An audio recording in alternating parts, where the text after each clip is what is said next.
were in the US, though, and you started to work, going back to Jamaica wasn't an option. Can you tell me why it wasn't an option at that time?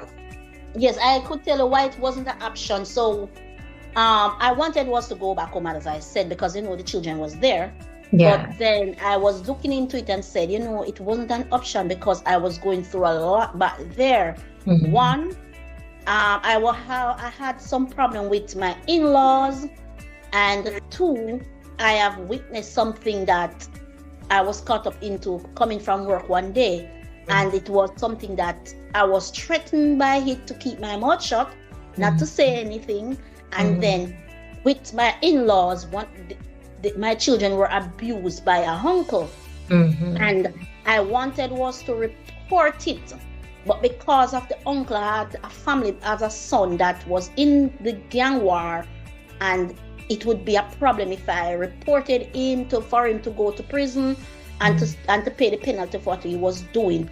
I could not be able to report it in the way I wanted to get it dealt with the way I wanted to, because I was scared for my life from the family, from the uncle's son, and also even that thing that I bucked up in while coming from work one night. I was even scared for that too. So I have two things hanging over my head that makes me didn't want to go back home either. Embassy with myself, I take them too, and they said they're not giving them the visa. It was a bittersweet, because I was like, oh my God, I got the visa, but my children didn't get it, because they were the main one I wanted to get it, because they were the one that is in abuse at the time, Right. And I wanted them to get it, and he says, no, you can't give them it. But I said to myself, I would go and see what it is like. But in the essence said, I wanted to come back home because I want to be there for them.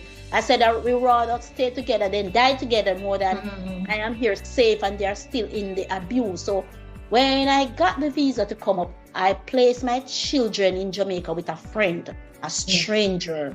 And I trust that lady. I trust her to take good care of my kids.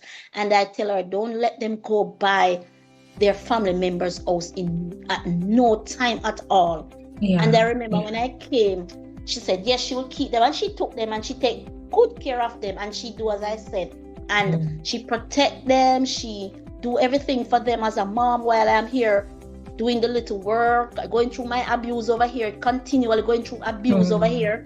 And I try to send back every little thing that I have to give to them for their upkeepment, and to put something in the lady, and to continue to do the good for me, what she's doing. You had family in Jamaica, but here you were having to reach out to somebody else. You had described them as a stranger to be able to get help. And sometimes it takes just reaching out to the right person, and that's what I sense here is you took the steps to protect your children, and that meant reaching out to a stranger to say, keep my children safe.